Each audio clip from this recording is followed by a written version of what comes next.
All right, guys. So Joe Biden's 2024 chances are looking slimmer and slimmer as the days go on.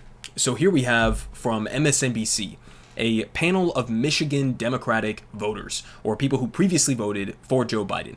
And they are basically going to torch him over his endless support for Israel's genocidal war on Gaza. Now, obviously, Michigan is a swing state in which Donald Trump is currently on the trajectory to win, and this is going to be a big problem for Joe Biden. So we're going to watch this, get into a little bit more data, and then I'm going to show you guys classic John Fetterman, okay, one of the most aggressively pro-Israel senators in the entirety of our government, who is basically going full blue anon and insinuating that if you don't support Biden, you are actually MAGA. Okay, so let's just go ahead and jump into this first little focus group clip here. Between now and November. Is there a pathway forward for you with Biden? Oh, absolutely not. You cannot keep killing people with our money and just keep thinking that, oh, we are stupid enough to elect you again, because we'll fall in line. We'll forget. This is an insult to me as a voter. For you, Biden has a pathway forward. Biden has a pathway forward. And what does that look like? That is him calling for a permanent immediate ceasefire.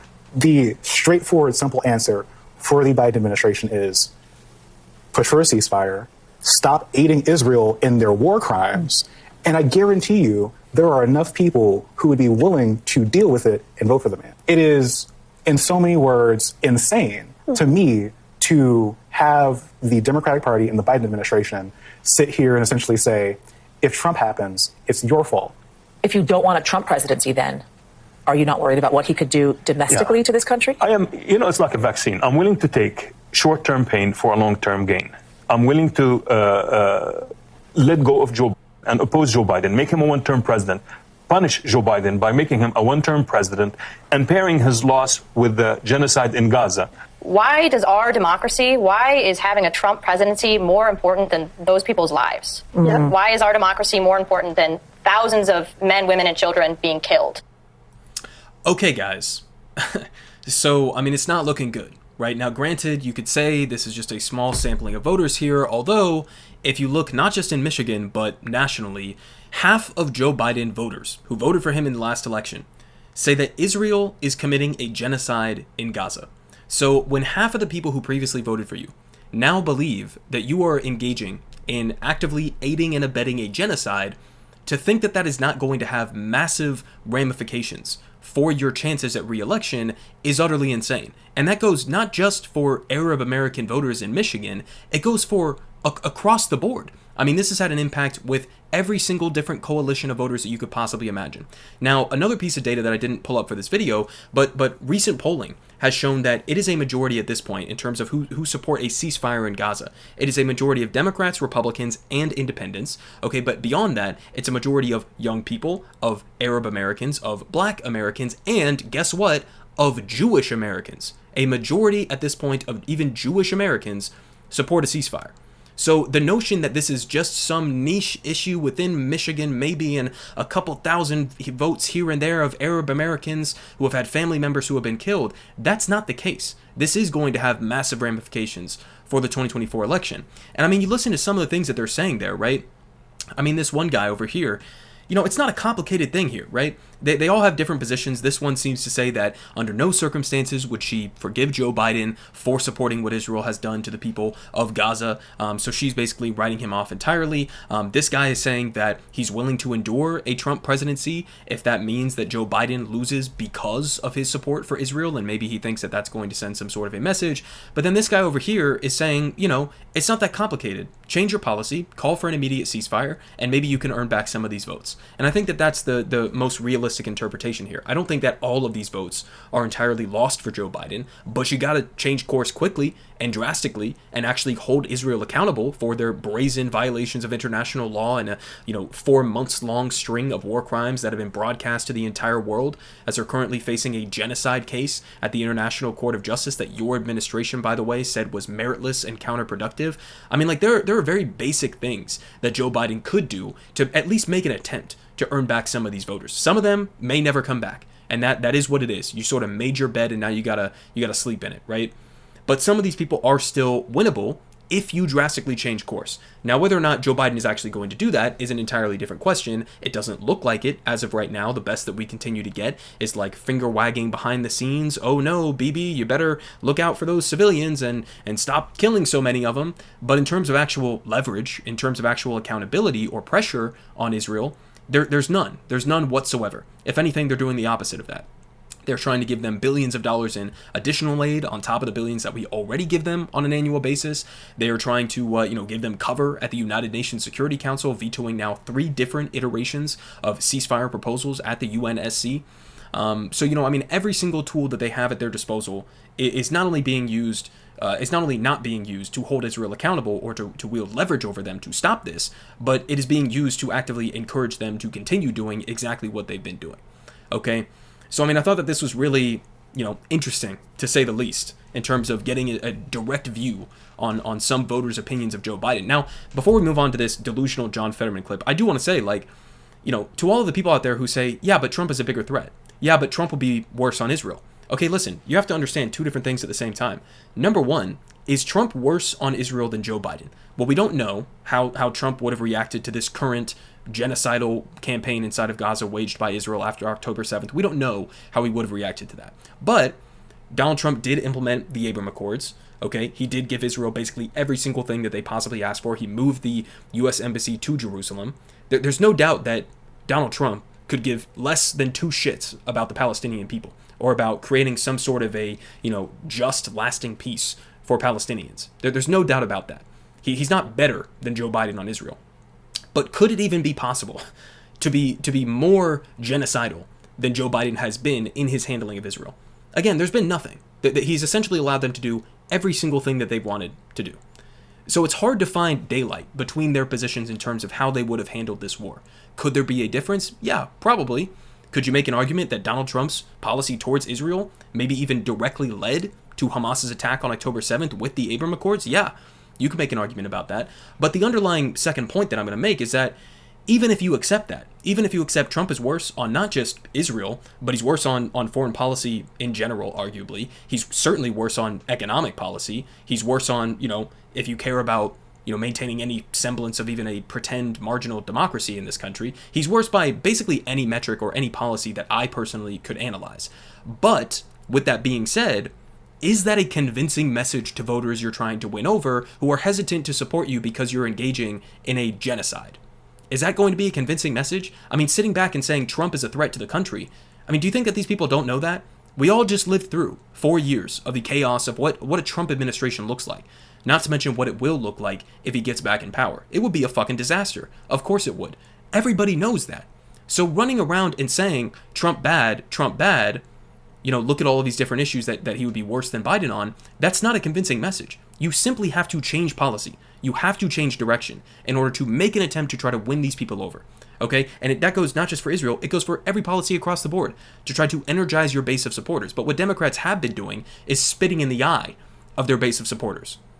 And so now we get to John Fetterman, who is out here, again, insinuating that if you are not Joe Biden's loyalist foot soldier, then you might as well put on your MAGA hat. Let's go ahead and listen.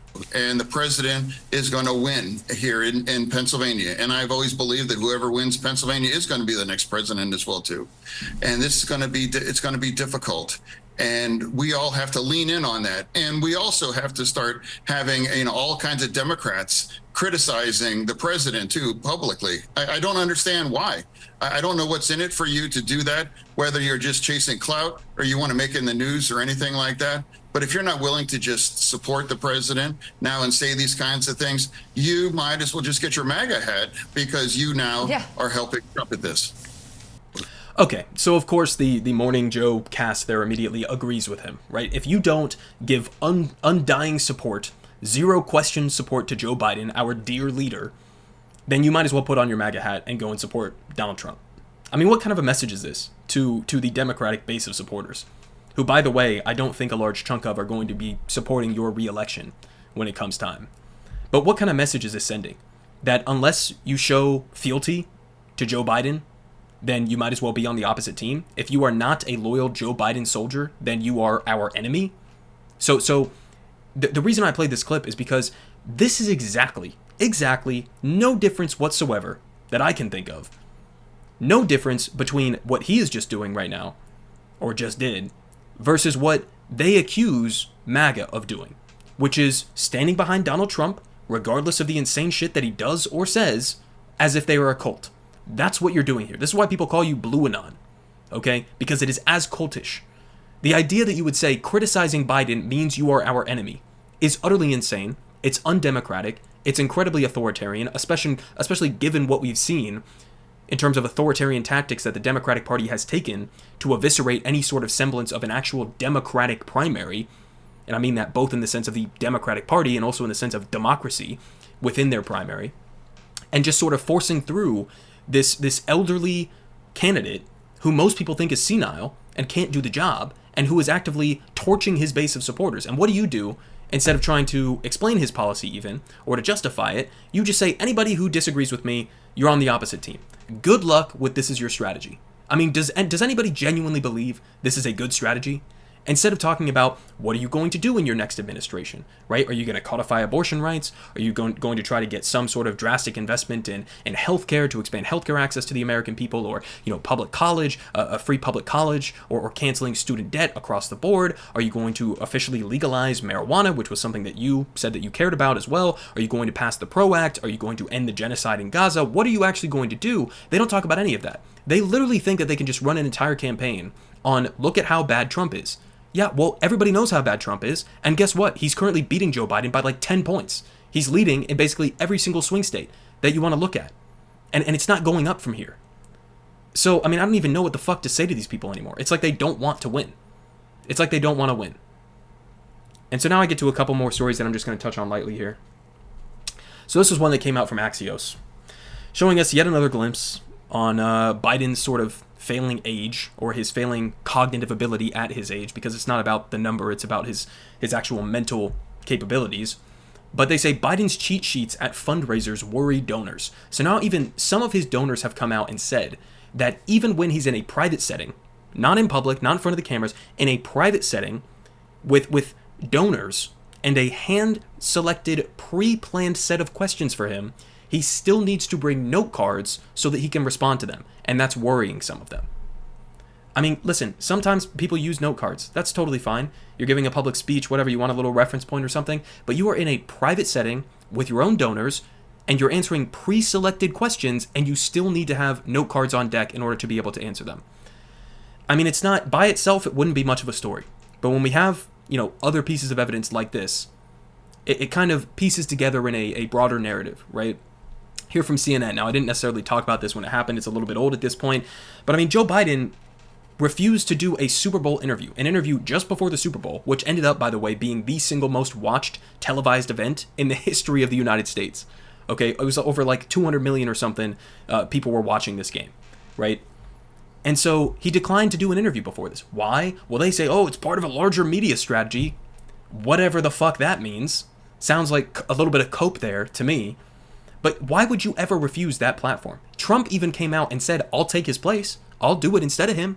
Of course, that was denied, but you had this offer on the table to go in, arguably in front of the largest audience that you could possibly ask for in an election year at the Super Bowl to deliver some sort of a political message or campaign speech or interview, and you declined to do that. Why? Well, I think it's pretty obvious why.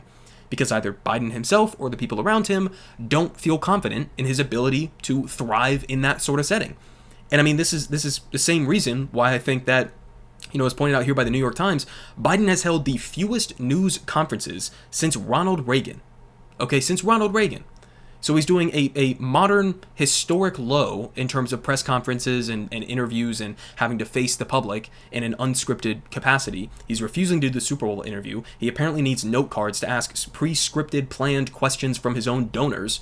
We have other examples of him forgetting the word Hamas during that speech that I played on this channel. Other examples of him multiple times in 1 week bringing up dead former European leaders as if he was just on the phone with him, as if they're like sort of the ghosts of his past beckoning him to the light. We also had, an overwhelming majority think Biden is too old for another term. It's up to like over 80% now. It's like 86% of Americans think that Biden is too old to be the president. And then, of course, here we have just the broad terms polling data. Third-year average job approval ratings for post-World War II U.S. presidents elected to their first term. So, I mean, here we have, like, you know, in their third year in office, Joe Biden is down here only barely above Jimmy Carter, who obviously didn't do too well, to say the least. But below Trump, Obama, Reagan, Clinton, Nixon, George W. Bush, George H.W. Bush, Kennedy, and Eisenhower. He is a historically weak candidate. And the best the Democrats can muster is like what John Fetterman was just saying there, that if you criticize him, then you're on Team Trump. That's their whole campaign strategy from here. It's saying Republicans are going to go after abortion, which, yes, is true, and that's a fair criticism. And Donald Trump is an evil authoritarian, which, again, yes, is largely true. Okay, but people know that. And that's obviously not working. It would be one thing for John Fetterman to come out, or for the Biden campaign to come out and to say, how dare you question Joe Biden's leadership? It would be one thing to say that if Joe Biden had like a 60-70% approval rating, and he was a historically popular candidate, and he was on his way to a 15-point victory against Donald Trump. That would be one thing. And I would almost kind of understand that, right? If you say, look at how wildly popular and successful this president is, he's coasting to a re-election, why are we all trying to tear him down? I still think it would be valid to criticize him, obviously, and hold him accountable, but that would be a different situation. The actual situation that we're in right now is Joe Biden is the opposite of that. He is a historically weak candidate. Okay? There has been no modern president in the history of this country that has won re-election with the numbers that Joe Biden is currently putting up. And as time goes on, as we continue to not have a ceasefire in Gaza, as he continues enabling Israel to do this genocidal war in Gaza, and torch his base and spit in the faces of his base on multiple different fronts, as he's behind in the polling, and as a vast majority of not only Americans, but even his own party thinks that he's too old to be president. I mean, at what point are we just dealing with a situation where the people around Joe Biden need to step in and tell him to step down? I mean, Kyle Kalinske brought up this point. You almost at this point need like Obama and some of his former, you know, high-ranking Democratic allies like Chuck Schumer and Nancy Pelosi and Bill Clinton, maybe even, or Hillary Clinton for that matter, to step in and say, Joe, you can't do this. You have to step down. You have to pass off the reins before it's too late. And we're almost getting to the point where it may be too late, unless he just has a stroke one day randomly and can't run again.